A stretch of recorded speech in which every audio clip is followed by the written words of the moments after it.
milenial mungkin terus ke atas itu mungkin tahu dulu almarhum bapak saya itu yang membawa tela-tela. Anak kedua beban. Halo, halo semua teman, dengarkan cerita yang berkesan. Di Popi kita ngobrol santai, tawa dan makna. Ayo mulai. Pak Rafli punya banyak kisah, lucu, seru, juga penuh hikmah. Duduk santai atau sambil jalan, Popi temani dalam kehidupan. Hari ini kita akan berbicara dengan teman saya, bukan hanya tentang bagaimana dia menghadapi tantangan hidupnya, tapi tentang pertanyaan-pertanyaan yang banyak dia tidak bisa jawab. Inilah teman saya, Ripan. Yo. Pembukaan udah serius kok. Yo. Apa jawabnya? Halo Mas Rafli. Mas Rafi. Mas Ipi. Halo Mas Ipi. Ya. Oke. Apa kabar, Pan? Sehat. Segar kayak ini ya. Habis minum es. Tadi dikasih es. Coba ngomong dulu. Oke. Langsung nyerang. Langsung ulti. Oke. Pan, aku ingat nih. Dulu waktu kita kenal pertama kali di SMA ya. Ya. Ya, itu kita beda kelas atau sama ya? Kita beda kelas. Beda ya. Aku 10.5 kok. Aku 10.6. 10.6. Aku lupa ya, tapi gimana awalnya kita bisa kenalan atau gimana, pokoknya ya akhirnya main bareng dari kelas 1-nya. Iya, buat geng pula tuh namanya. Jangan- Saingan geng kawan kita di depan nih. Lebih ke community kita waktu itu. Nah, Untung belum ada kartunya ya. ke himpunan juga. Oke, Pan. Di era itu tuh aku ingat memori waktu itu tuh aku pernah main ke rumah. Ada apa namanya tuh pelang-pelang jualan-jualannya Bapak. Oh ya. Ya, itu kan dulu terkenal tuh Bapak sebagai motivator tuh. Ya, pembisnis lah. Ya. Iya, pebisnis. Awalnya PNS ya. Awalnya masih PNS, Masih PNS ya? Masih PNS. Iya. Nah, kalau kau balik di masa itu, kira-kira apa sesuatu hal yang paling berkesan di masa itu, Pak? Pas bapak aku mulai bisnis berarti ya. Iya. Mungkin ada yang enggak ada. Kalau mungkin angkatan kita atau gen kita ini apa sih, milenial ya? Iya. Milenial mungkin terus ke atas itu mungkin tahu dulu almarhum bapak saya itu yang membawa tela-tela gitu. Oke. Itu Tela-tela pertama kali bisnis dia pertama kali ke sini itu membawa tela-tela. Mungkin pasti tahu lah sekarang tela-tela itu. Terus akhirnya dia mulai teracun dengan bisnis karena waktu itu lumayan sukses.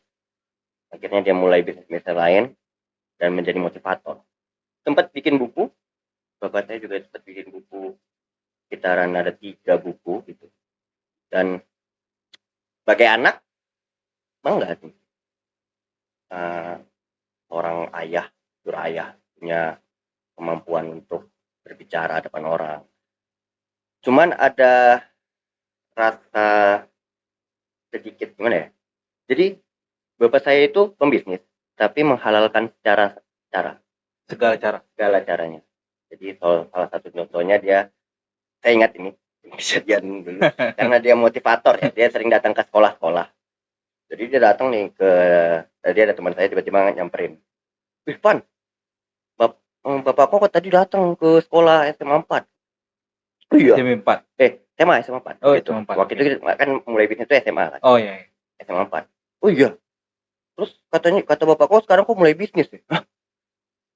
Jadi bapak saya itu mengatakan bahwa saya itu juga pembisnis gitu dari kecil gitu. Jadi kayak mau memotivasi orang-orang dengan segala cara gitu. Padahal kan saya nggak bisnis. Dan saya baca buku di buku biodata bapak saya itu juga dijelaskan gitu tuh bahwa anak saya berbisnis ini. Nah gitu tuh, ada sesuatu yang kayaknya ini nggak usah deh Pak untuk cara-caranya. Oke. Itu yang dilakukan sama almarhum itu berdampak nggak sama lo?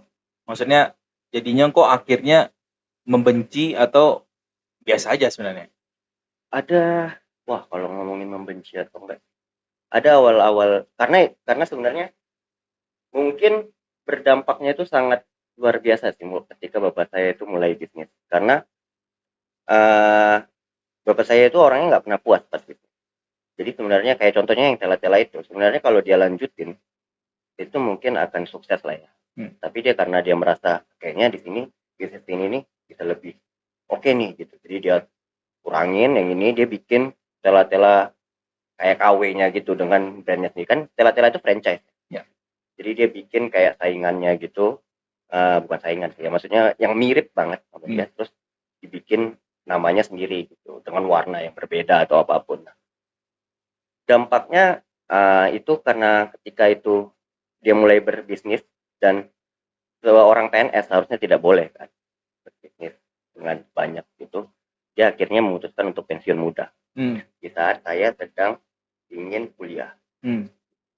Jadi di semester 1, 2, 3, 4 itu masih lancar, uang kuliah segala macam dan uang kosan dan lain-lain.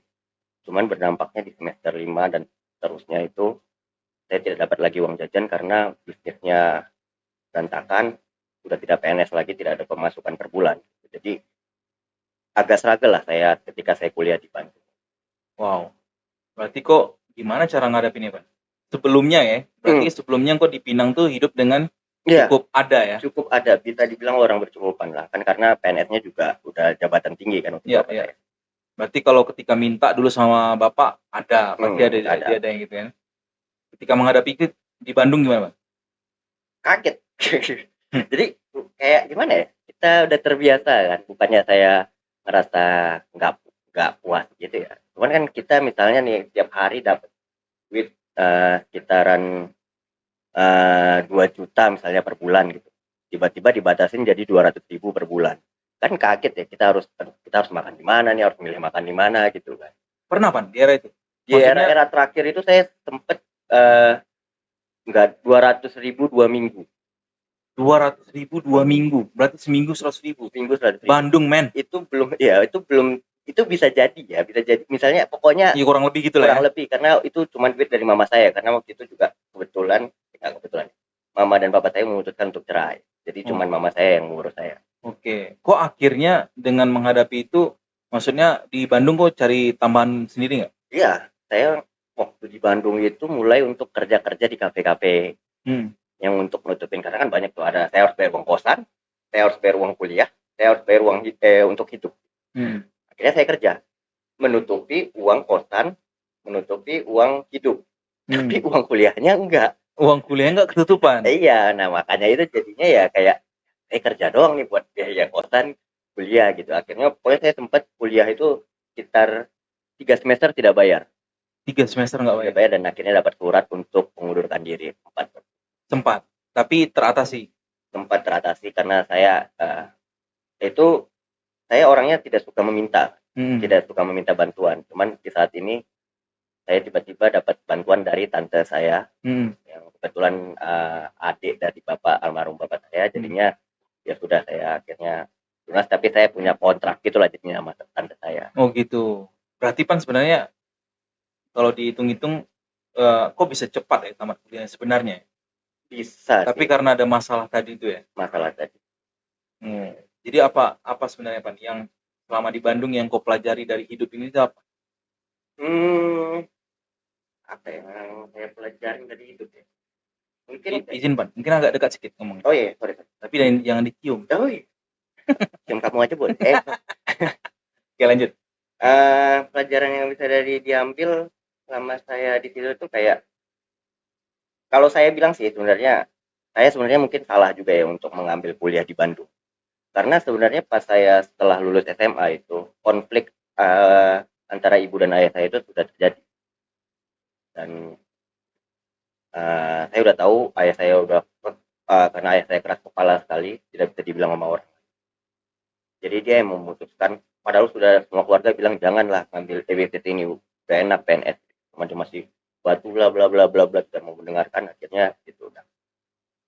Saya rasa sih kalau kalian emang menuntut ilmu lah ya, gak usah lah sampai boleh lah kalau misalnya kalian emang yakin dan berkecukupan atau mungkin kalian dapat beasiswa atau apapun. Cuman kalau misalnya saya yang kuliahnya mungkin 2 juta per semester itu termasuk murah atau mahal ya? Maksudnya 2 juta per berapa? semester. Ya, kok berapa? Aku waktu itu 900.000 per semester. Nah, yang ya 2 juta mungkin lah beberapa orang bilang. Era Cuman, itu kayaknya mahal deh. ya banyak kan yang dia baru tuh yang flagship gitu. Ya, mending menurut saya ya di mana aja sama aja sekarang. Jangan memaksakan diri karena waktu itu saya termasuk memaksakan diri banget karena keterima jadi pengen sekali pindah ke sana yang notabene saya nggak punya keluarga di Bandung.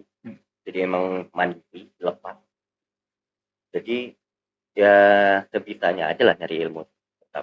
Ya, berarti sekarang nih bukan tentang tempatnya lagi ya? Bukan lah, mana aja Berarti kalau tentang pendidikan. orangnya aja. Mau dimanapun kuliahnya, kalau orangnya bablas ya juga kan? Betul. Apalagi saya orangnya yang sebenarnya agak ada rasa malas gitu kan. Iya, ditambah dengan masalah tadi ya? Masalah tadi, jadinya double. Kok kan ini anak kedua, Pan? Betul. Beban nggak jadi anak kedua? Anak kedua beban. Ada bebannya sih ya, kayaknya ya. Kayak bukan beban sih, kayak kenapa begini ya gitu ya. Kenapa anak pertama yang diperhatikan, anak ketiga juga yang lebih diperhatikan, sedangkan anak kedua kadang lebih. Kok anak kedua ya, boleh? Kok anak pertama? Anak pertama ya. Gimana? Kalau engkau sendiri jadi anak pertama? Wow. Kok jadi kotanya? boleh. Kalau aku anak pertama sih merasa juga cukup beban ya. Karena masalahnya anak pertama ini kan biasanya nanti akan berkorban tuh adik-adiknya. Oke. Nah, itu yang dirasakan untuk anak kedua. Karena kau bilang tadi berkorban untuk adik-adiknya. Yang dirasakan oleh anak kedua adalah kadang mereka ingin melakukan semuanya sendiri gitu. Cuman tidak ada ingin kayak segalanya harus anak pertama dulu nih, anak pertama bisa. Terus udahlah jangan kamu biar anak pertama dulu. Kan kadang kan kita merasa kayak tidak diandalkan gitu. Iya. Ada rasa-rasa kayak gitunya. Ya berarti kan anak pertama nih kalau orang bilang banyak nih. Anak pertama tuh biasanya diutamakan. Karena nih yang prioritas utama nih. Anak tengah nih biasanya harus ngalah. Ya, anak betul. Ketiga nih yang paling disayang biasanya gitu. Iya, betul. Gitu nggak? Iya, karena tambah lagi orang tua saya pengennya anak cewek. Yang kedua? Nah, pengennya dari dulu tuh punya anak cewek, akhirnya anak ketiga kan yang cewek. Oh, jadi makin gitu. sayang sama anak ketiga. Oke. Gitu. Berarti di rumah tuh waktu dulu masih lengkap nampak tak, Pak? Merasa sering dikucil nggak? Maksudnya terkait itu benar atau salahnya pun engkau merasa sering kayak gitu nggak? Mungkin ya pas zaman kecil dulu ngerasanya kayak gitu. Karena apalagi mungkin sebelum adik saya lahir tidak ada rasa seperti itu ya.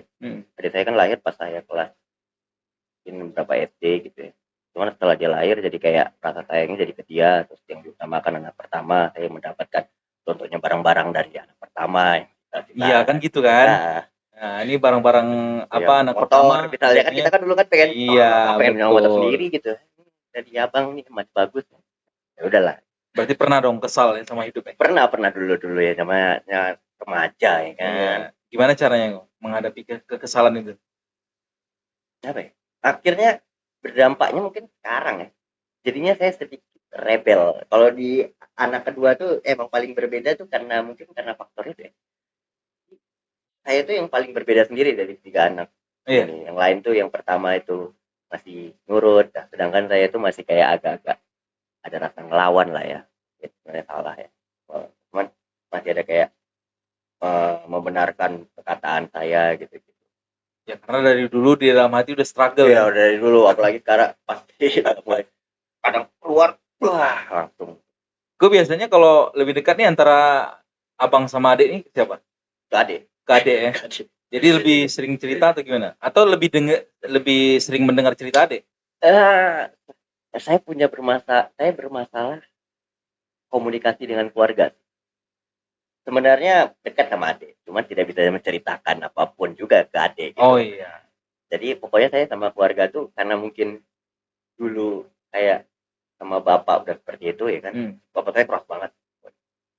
Dulu pokoknya yang main tangan atau apapun gitu dan tidak ada rasa sayang yang dia berikan.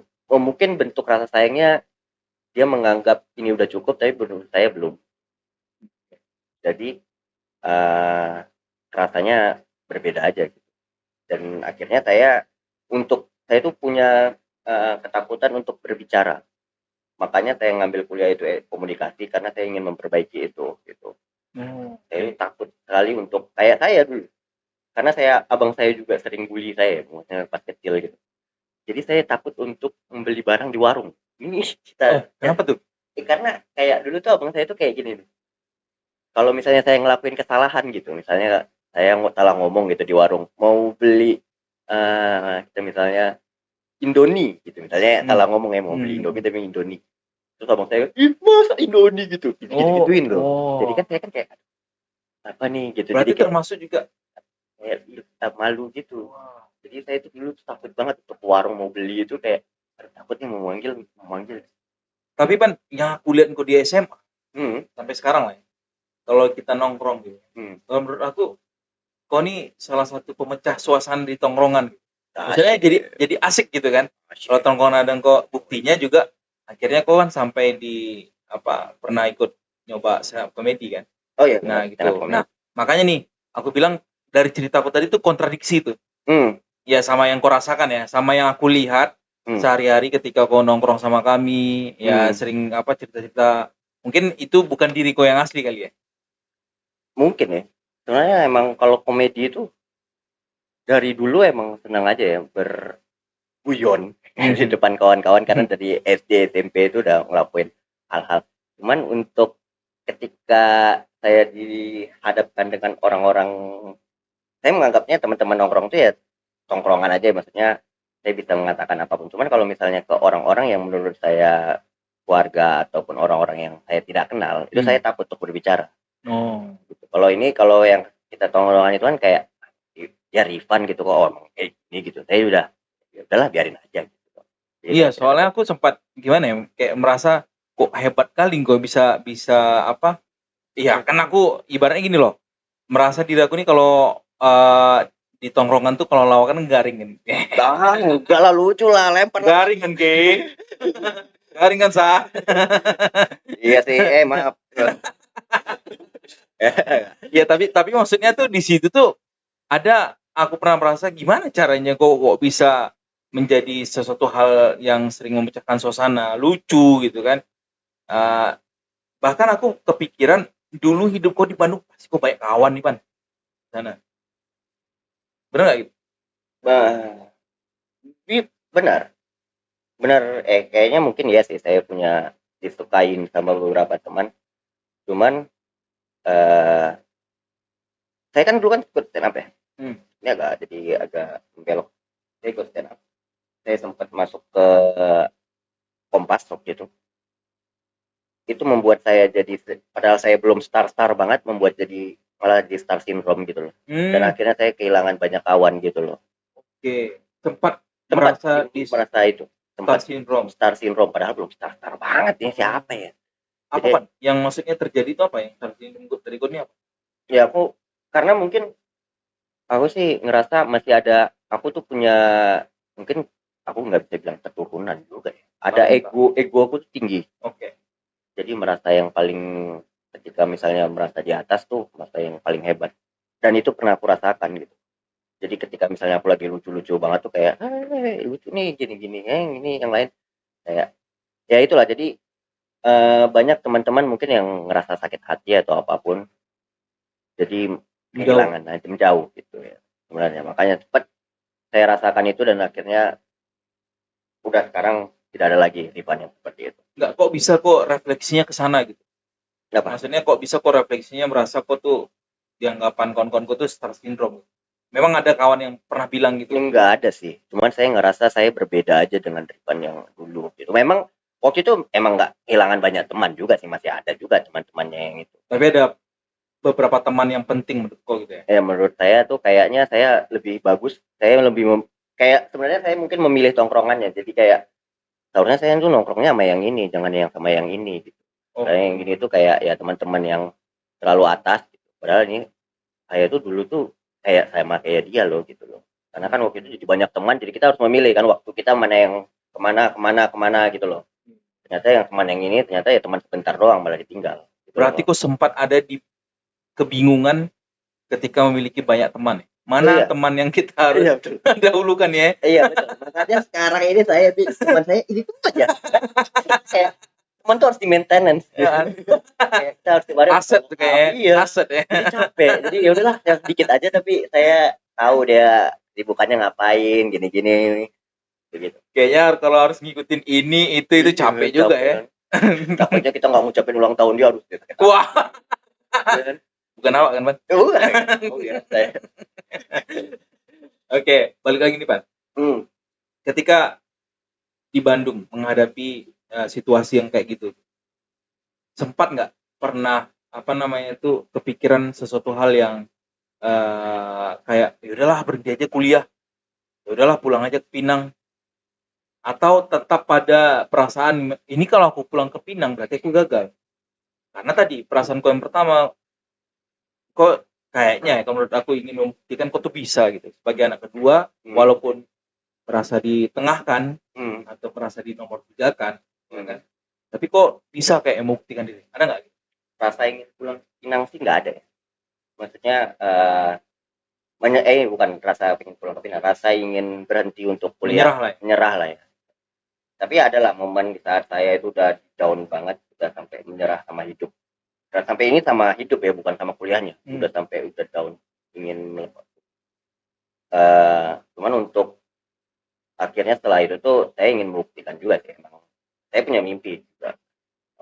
Semua orang pasti punya mimpi, dan saya pengen salah satu saya tuh, karena ini kan kuliahnya emang pilihan saya, jurusannya itu emang yang saya mau. Jadi makanya ini kayak sayang gitu kalau misalnya ini udah tinggal skripsi doang, kayak kita berhenti gitu. Tetap harus membuktikan sih, karena cuma saya yang satu-satunya yang kuliah di luar. Anak-anak abang saya keluar cuman semacam kursus gitulah, kursus bisnis cuma 6 bulan. Sedangkan saya yang satu-satunya keluar, jadi saya harus buktikan bahwa saya akan berhasil pulang kita. Cuman ya ternyata struggle juga. Ya belum kali ya, Pan. Ya, perjalanan orang kan beda-beda. Di titik mana nanti orang akan sukses kan. Ya. Nah, berarti di titik terendahmu itu apa yang kau dulu pikirkan pertama kali? Apakah kembali ke mengadu ke Tuhan, atau melampiaskannya kepada hal yang lain, atau dalam berstand komedi itu kau ceritakan semua keluh kesah kau? Oh enggak, saya dalam berkomedi itu tidak pernah, saya orangnya sangat saya tidak ingin terlihat spesial di mata orang lain dengan cara kesedihan. Benar nggak sih? Jadi orang-orang yang di sana itu mungkin yang teman-teman yang kayak engkau juga ya. Kita kan dekat dengan kita SMA ya. Setelah kuliah mungkin aku tidak memberi kabar bahwa aku lagi kesusahan gitu, karena itu akan membuat aku akan spesial gitu di mata orang. Kayak aduh, dia kan lagi nggak ada duit ya, inilah aku beliin ini beliin itu. Nah, aku nggak mau gitu. Dan sama di stand up, ya udah aku ngerasa ya udahlah, aku pengen ngehibur, masa ngejual kesedihan. Jadi tetap ya udah memberikan yang terbaik aja.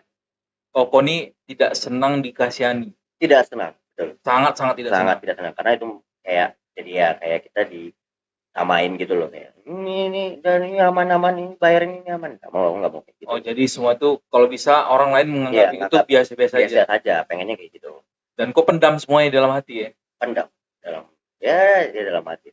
Ya maksudnya kau tidak akan menunjukkan itu kan. Aku ingat nih dulu, kalau di masa SMA itu kan, ya ini pribadi aku ya, kok mungkin kita dulu kan sering hobinya main Facebook kan.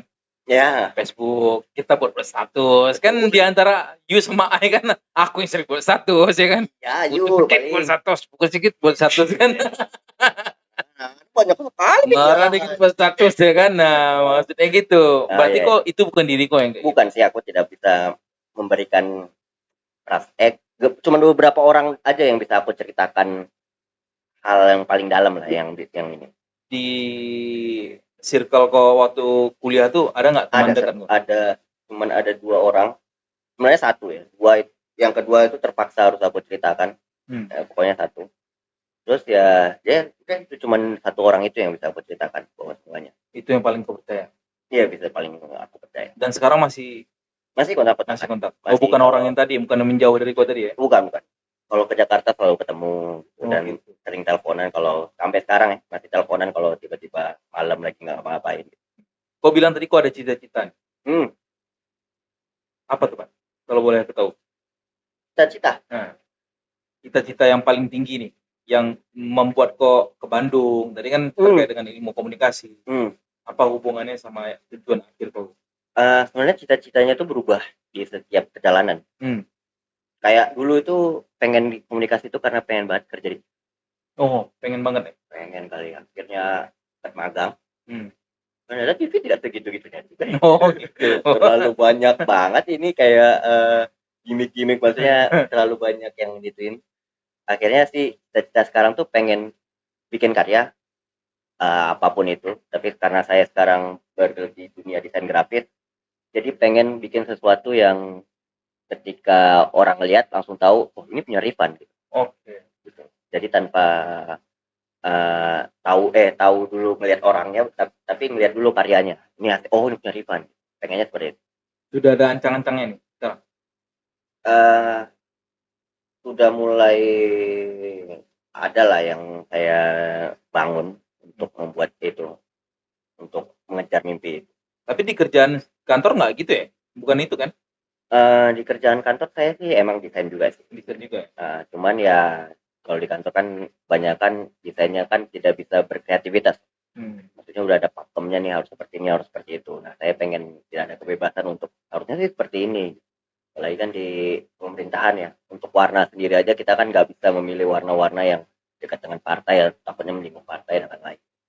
Desain grafisnya aku jadi ingat waktu SMA itu kan ada kawan kita, terutama sekelas sama aku ya, namanya Bedul kan, Bedul Hafiz. Abdul Hafiz. Ya, jadi kan kebetulan dia suka gambar nih. Kau berarti suka gambar?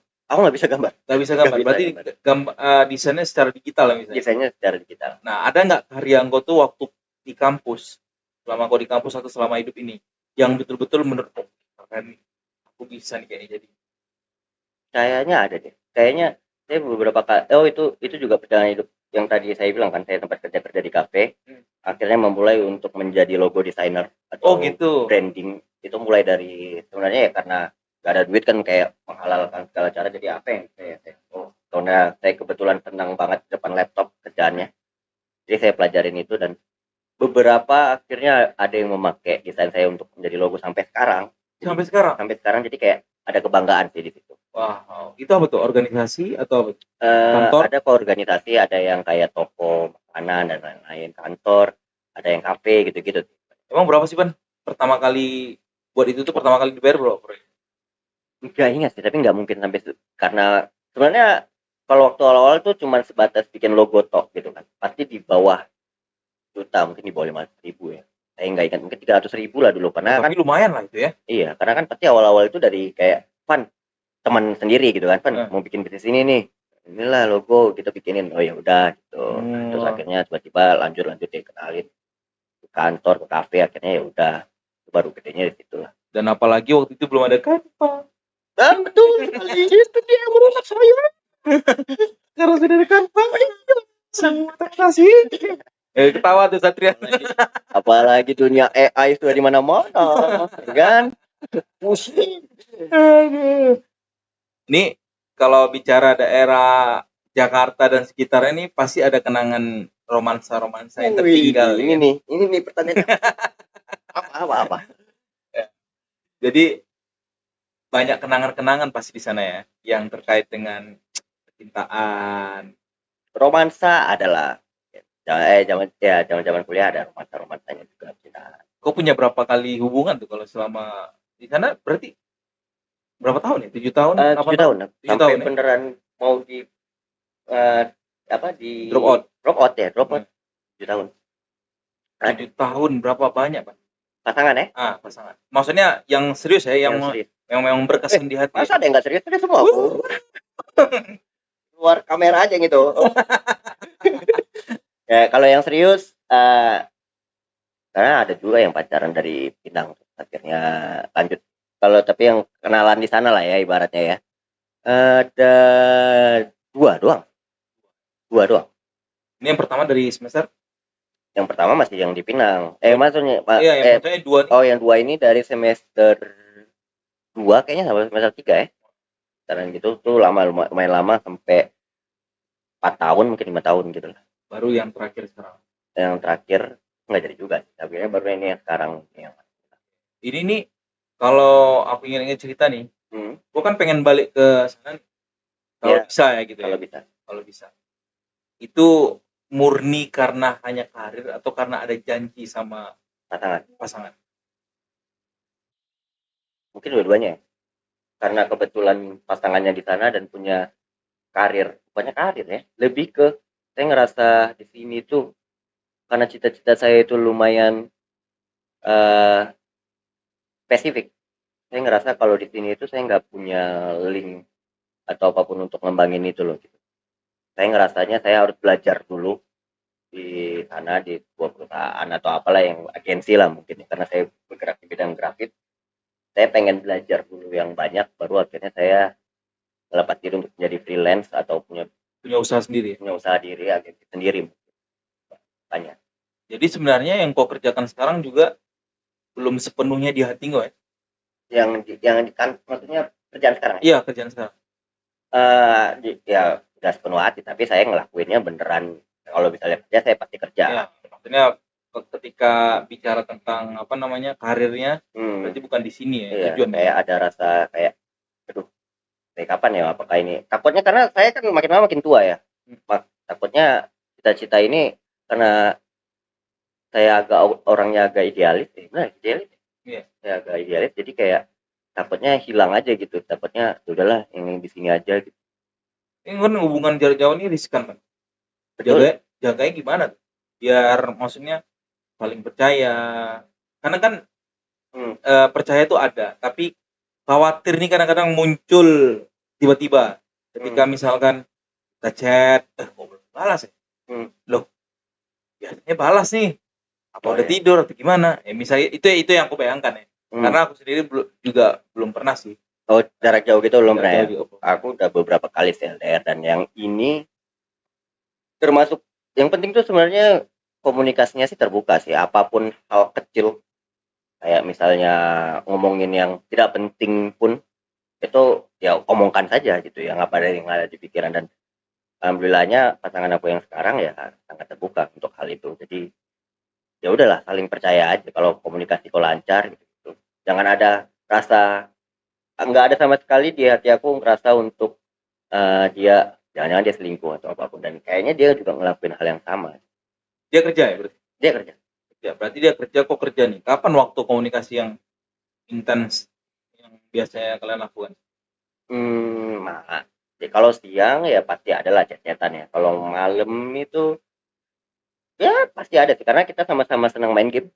Oh, jadi gitu. Tiap malam itu ya kalau misalnya lagi nggak capek atau apapun ya pasti kita berdua ngobrol sambil main game gitu. Oh gitu. Kok jangan-jangan kenalnya? Betul. Game. Oh. Aku kenalnya dari game. Kenalnya juga jarak jauh. Kenalnya dari jarak jauh. Jadi beneran belum pernah ngeliat mukanya atau apapun. Akhirnya ya udah pacaran dan akhirnya udah aku samperin beberapa kali kan. Jalannya ya udah. Oh gitu. Berarti kalian berdua ini sudah komitmennya udah teruji lah ya. Berapa tahun nih, Pan? Ini mau masuk ke 2 tahun. 2 tahun ya. Wow. Ya, mudah-mudahan tahun ketiga atau tahun keempat jadi nih. Bandung. Yang sampai Bandungan. Ya tapi itu semua yang terbaik lah Pan. Maksudnya bukan hanya apa tentang pasangan tapi tentang karir juga segala macam. Kalau memang udah ditakdirkan gitu ya gitu ya. Tapi Pan tadi jadi aku ingat nih. Kau bilang tadi kalau di masa lalu tuh bapak agak sedikit kasar orang. Oh iya. Nah, kira-kira kok sebagai laki-laki nanti bakal melakukan itu yang sama ke anak atau gimana? Ini pertanyaan yang paling mbak. Aku tuh bilang ada masa-masa membenci ayah. Sebenarnya ini nggak boleh. Nggak boleh sebenarnya. Ya, cuman saat itu kan dia menyakiti mamaku segala macam atau apapun dan bentuk sayang yang bikin aku berantakan di kuliah atau apapun itu ya.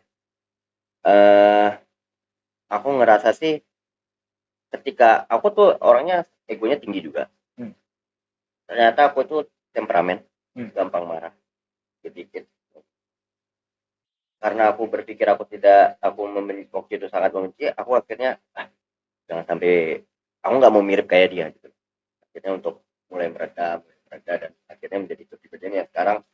Ya udahlah, apa aja kayak aku sekarang sih open minded aja gitu. Kalau misalnya ada apapun yang ingin disampaikan ke aku, walaupun cara sudutnya berbeda ya, sudut pandangnya berbeda, ya aku mencoba untuk kompromi aja. Jadi nggak ingin mempermasalahkan, karena semakin aku egonya semakin tinggi, ya itu balik lagi kayak ini bapak aku banget nih, aku nggak mau kayak gitu. Oke. Jadi gimana cara kok stress release-nya gimana? Kalau udah sampai di puncak itu lagi, pernah nggak di masanya kan gue bilang kan akhirnya refleksi aku nggak boleh jadi seperti bapak kan. Refleksi terakhir kan di situ gitu. Tapi kan ada momen-momen yang mungkin kok nggak bisa nahan, baik cuma aku emosi segala macam. Ya kadang ada yang tiba-tiba terlepas gitu Iya, ya. terlepas ini. Gimana Ya, kok cara kok ngatasin itu? Apa ya, diem aja sih kebanyakan, kayak karena kebanyakan hidup aku main game ya, emang kesenangan aku main game ya, kayaknya game itu bisa menghilangkan pikiran aku sih. Cuman untuk di saat itu, setelah itu sih memang habis itu kepikiran lagi atau apapun. Cuman ya intinya sih ya udah diam aja sih kalau aku untuk menghilangin hal kayak gitu. Jadi kalau apa sama bapak tuh momen terakhir gue ngobrol kapan?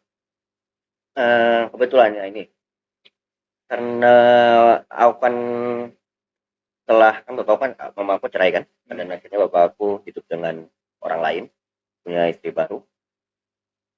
Sebelum bapak aku meninggal, sekitaran beberapa hari aku akhirnya dikasih tahu kalau bapak aku masuk rumah sakit, dan itu kebetulan aku datang, dan hanya aku karena mama aku udah nggak mau Tapi kok lagi. di posisi yang sudah memaafkan? Sudah memaafkan, cuman bukan membenci, tapi kenapa tidak mencoba untuk komunikasi, karena emang dari dulu di rumah kita tidak pernah komunikasi yang antara anak dan ayah gitu kan. Jadi kayaknya dia juga nggak perlu deh, kabur aja gitu kan takutnya. Jadi akhirnya, tapi kebetulan pas dia masuk rumah sakit itu, karena saya yang paling keluarga paling dekat, karena mama saya nggak datang, abang saya nggak datang, itu abang saya lagi kerja dan emang tidak bisa hadir. Jadi saya yang cuma bisa masuk ke dalam. Itu dia lagi di apa sih, kalau ruangan yang nggak boleh masuk, IGD apa lah itu. IGD. Jadi kita masuk. ICU. ICU. Jadi cuman saya masuk, dan akhirnya kayak aduh, udah lama nih nggak ngobrol antara ini, beneran kayak ngobrolan antara anak dan ayah aja gitu, kayak itu ini ayah masih bisa ngobrol, bapak masih bisa ngobrol, cuman ya terbata-bata lah, maksudnya lagi dalam keadaan mungkin bius atau apapun gitu. Cuman saya ngerasa hangat aja.